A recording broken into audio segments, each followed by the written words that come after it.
This is Action Sports Jax 1st and 10 Training Camp. Sponsored by Ann Najjar and Levine, Accident Attorneys.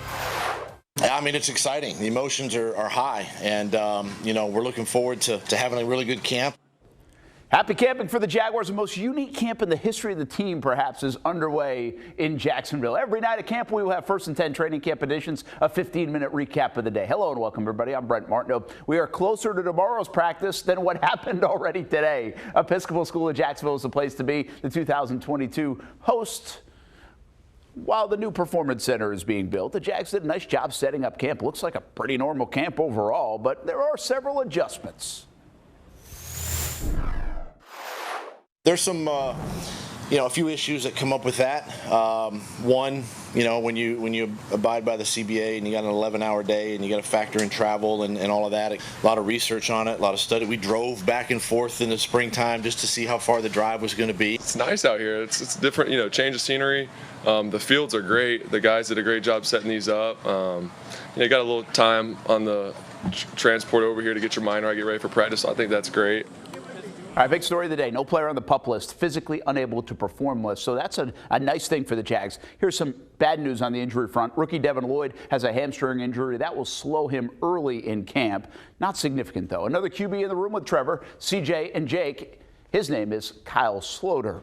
All eyes on QB1, always. Trevor Lawrence, year 2, a new coach, a new offense again. He looked good out there today and says he's throwing it as well as he can remember. Action Sports Jax Marcel Robinson with more on the start of camp and Trevor. So we're going to be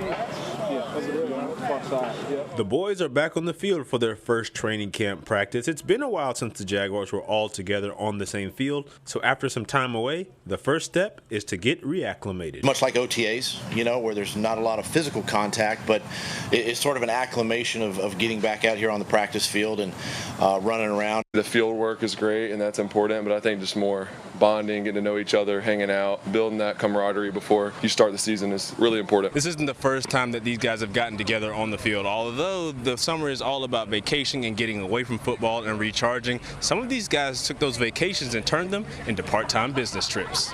Bahamas was more to try to get all those guys together that I haven't really seen, just to, bond a little bit. We got a lot of new faces and a lot of old faces still from last year, but just gelling everybody together. Gosh, I wish I went with them. That's what it takes to be successful in this league, to have that, camaraderie and take it upon themselves to become good football players. Marcel Robinson, Action Sports Jax. Another interesting development today, rookie center Luke Fortner with the first team on day one. Tyler Shatley at left guard instead of center.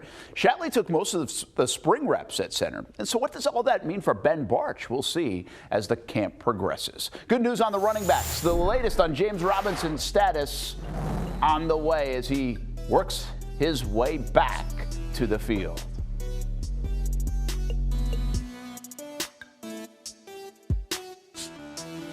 Sorry to interrupt, but how does it feel to have ETN in the backfield?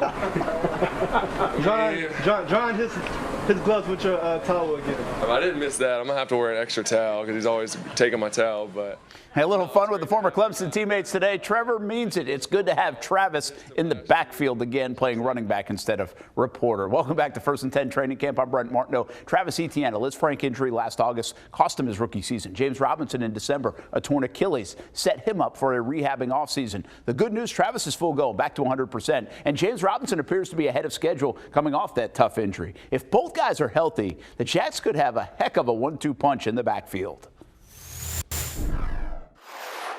I know and I've seen how hard he's worked to get himself back this summer. He was here all summer working with the guys, and he's done a great job of putting himself in a position to where we, make sure he's ready when he's ready. No, it's great to have my guy back.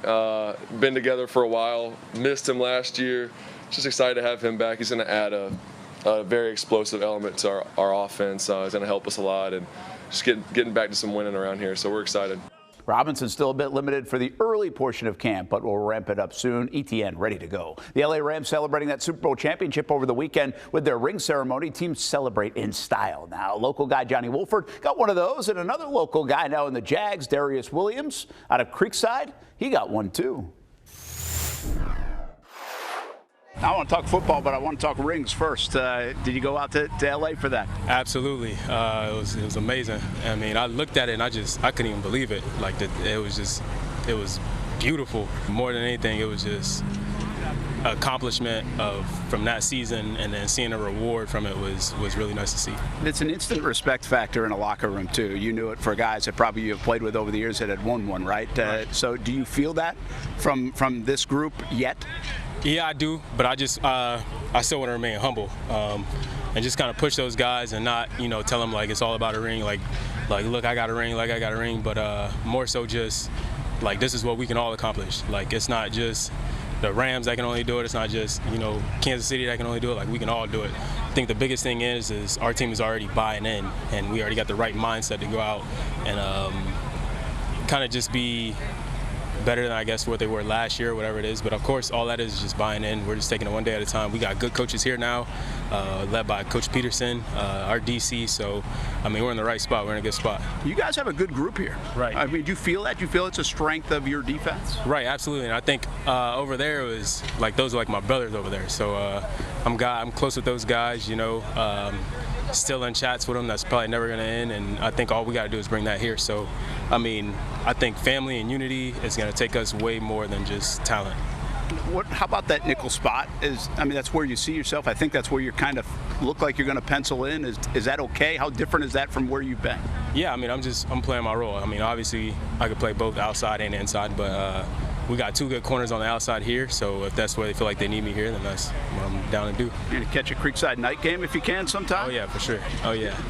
Last one for you. How has it been being home? Or at least having a semblance of being home? I know you've probably been in and out, but yeah. What is that like for you now that you signed the big deal, you got back initially, you heard all about it, but now it's been months? Right. I mean, it's just obviously fun being back home. I mean, I get to see my mom, my dad every day. I haven't seen them for, 6 years plus, and being in college and stuff, so it's cool. Action Sports Jacks Primetime, Saturday at 10:30 on Fox 30.